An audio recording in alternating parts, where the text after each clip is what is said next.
муҳаббати модараш ва паёнбар маъруф аз суҳбат хоҳем кард. номи он кас ҳазрати Вайси Қаранӣ. Вайси Қаранӣ дар Яман ба дунё омад. дар 4 солагиаш падараш мурд. ҳазрати Вайс бузург шуд ва ба якто будани худованд имон дошт ва бо ин ақида зиндагонӣ мекард. бутҳоро саҷда намекард. мардум ӯро намефаҳмиданд ва ҳамеша масхарааш мекарданд. ӯро танҳо як нафар мефаҳмид, ӯ ҳам бошад модараш. ҳазрати Вайс инсони мубораке буд. ҳамеша дар хизмати модараш буд ва барои пешбурди зиндагӣ ҷойи кор меҷуст. дар охир тасмим гирифт ки барои аз таъна ва масхараи бутпарастон дур будан ва бо худованди яктое ки ба ӯ имон дошт дар танҳоӣ мондан роҳи чӯпониро пеша кунад. ҳамин хел дар кӯҳу пушта бекасу танҳо бо худованди худ танҳо мемонд ва ҳамеша дар бораи ягонагии худо ва роҳи ҳақ фикр мекард. Вайси Қаранӣ дар кӯҳҳои танҳо ба худованд паноҳ бурда уфуқи ақлияшро васеъ кард ва мисли ҳар як пайғамбар дар тафаккур фурӯ мерафт ва мунтазири як муждаи некӯе буд. ва дере нагузашта ҳазрати Муҳаммад саллаллоҳу алайҳи ва олиҳи васалламро хабари зуҳураш расид ки мардумро ба дини ҳақ даъват мекунад. ҳазрати Вайси Қаранӣ ин хабарро шунида, ҳеҷ кас ӯро ба дини ислом даъват нокарда, исломро ҳамон замон пазируфт ва аз ҷумлаи муъминон шуд. ба модараш бошад калимаи тавҳидро Вайс худаш омӯзонид ва модараш ҳам мусалмон шуд. Вайси Қаранӣ баъд аз мусалмон шуданаш мувофиқи дини ислом зиндагӣ мекард. дилаш пур аз муҳаббати худо ва пайғамбар буд ва ягона орзуяш дидани паёнбари худо буд. бо ин орзуяш саргардон мегашт. вале модараш он замон пир шуда буд. чашмонаш намедид ва пойҳояш кор намекард. Вайси Қаранӣ дасту пой ва чашми модараш шуда буд. ӯро мехӯронд, мепӯшонд, шуста покиза мекард, яки гуфтаашро ду намекард. кӯдак бар ин нигоҳаш мекард. Вайси Қаранӣ модарашро танҳо гузошта ба дидани расули худо рафта наметавонист, вале дилаш дар орзуи дидани паёнбари худо бирён гашта буд. рӯзе расид ки дар орзуи дидани паёнбари худо тоқати ҳазрати Вайс тоқ шуд. аз модараш иҷозат хост то ба Мадина равад. орзуяш танҳо як бор дидани паёнбари худо буд. вале модари пираш ба ин сафар розӣ набуд, чунки ғайр аз ҳазрати Вайси Қаранӣ дигар касе надошт. модараш бечоравор ба Вайс гуфт: агар хоҳӣ рав, аммо маро ба кӣ амонат мегузорӣ?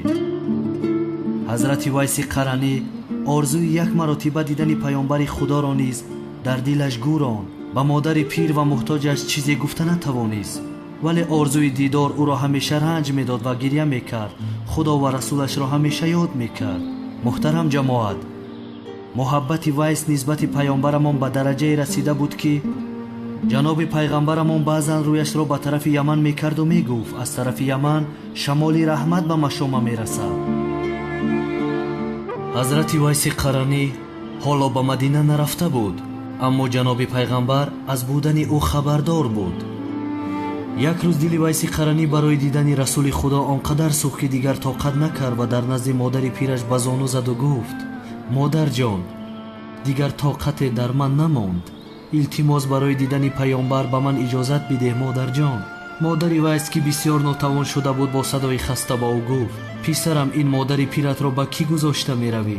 Вайси Қаранӣ гуфт: паёнбарро дида зуд меоям, вақти зиёд намеистам.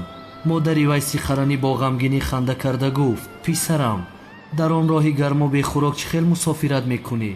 ишқи пайғамбар ақли туро аз сарат гирифтааст. аз ин ҷо ба Мадина чанд ҳафтаина роҳ аст. не уштуре дорӣ, не аспе дорӣ ки савораш шавӣ. Вайси Қаранӣ бо дили пур ҷавоб дод: модар, кофист ки ту иҷозат бидиҳӣ, барои як бор дидани паёнбарамон ба ҳама мушкилӣ тоқат мекунам. модари Вайси Қаранӣ бо як бечорагӣ ва ночорӣ гуфт: хуб писарам, бирав, аммо як шарте дорам. вақте ки ба Мадина расидӣ рост ба хонаи паёнбар меравӣ, дарашро мекӯбӣ. агар ҷаноби пайғамбарамон дар хона набошад, мунтазир нашуда ҳамон замон бармегардӣ. Вайс бо хушҳолӣ дасти модарашро бусида ва гуфт: розиам модарҷон. ҳазрати Вайс омодагиашро дид ва ба роҳ баромад. рӯзҳо, ҳафтаҳо дар биёбон роҳ мерафт. хасташавиро намедонист. як лаҳза ҳам истироҳат накарда ба роҳаш идома медод. ишқи пайғамбари худо ба дилаш он қадар таъсир карда буд ки гурусна монд, беоб монд.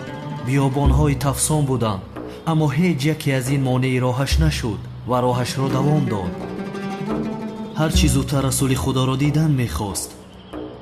орзуи дидорбинӣ бо расули худо ҳамеша дилашро ханҷар мезад ва ярадор менамуд. дар ниҳоят рӯзе ба шаҳри Мадина расид. хонаи паёмбарро пурсида пайдо кард. дарро бо ҳаяҷон кӯбид. бисьёр шод буд ки ҳозир паёмбарро мебинад. аммо паёмбари худо он замон дар хона набуд, ба куҷое сафар карда буд. ба Вайси Қаранӣ гуфтанд, агар паёмбарро дидан хоҳӣ, бояд то фардо мунтазир шавӣ. аммо ҳазрати Вайси Қаранӣ амонатдор буд. ваъдае ки ба модараш дода буд нашикаст. ба модараш ваъда дода буд ки агар паёмбарро дар Мадина наёбам, ҳамон замон ба хона бармегардам. ва ночор ҳазрати Вайс ба хонааш баргашт. солҳо ва моҳҳо паси сар шуд. Вайс ҳамоно орзу мекард ки дидори расули худоро бубинад. аммо рӯзе ба Вайси Қаранӣ овозаи аз ин дунё гузаштани паёмбари худо расид. Вайси Қаранӣ аз гирияи бисьёр аз ҳуш рафт.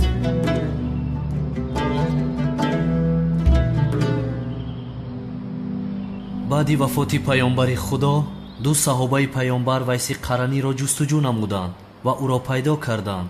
он замон ӯ дар кӯҳ машғули шутурчаронӣ буд.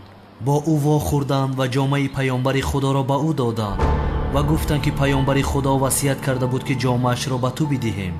ҳазрати Вайс бо садои нолону ларзон гуфт: ман як бандаи оҷиз ва гунаҳгор ҳастам. шояд Вайсе ки шумо мекӯбед каси дигар бошад.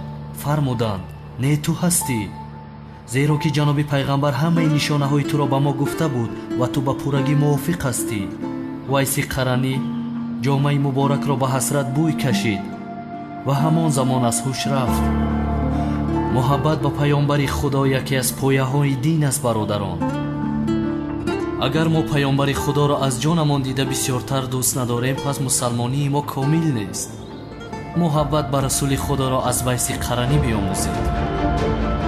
Вайси Қаранӣ баъдан ба лашкари Али ибни Абу Толиб пайваст ва бар зидди Муовия ибни Абу Суфиён ҷангида ба шаҳодат расид. он ҷанг бо номи ҷанги Сифин маъруф аст. Вайси Қаранӣ то охири умраш аз гуфтаи худо ва паёмбараш ҳаргиз дур нашуд ва бандаи мубораке буд. худованди таоло моро мисли Вайси Қаранӣ соҳиби имони комил ва расули акрамро шафоаташро насибамон кунад иншоаллоҳ. амин.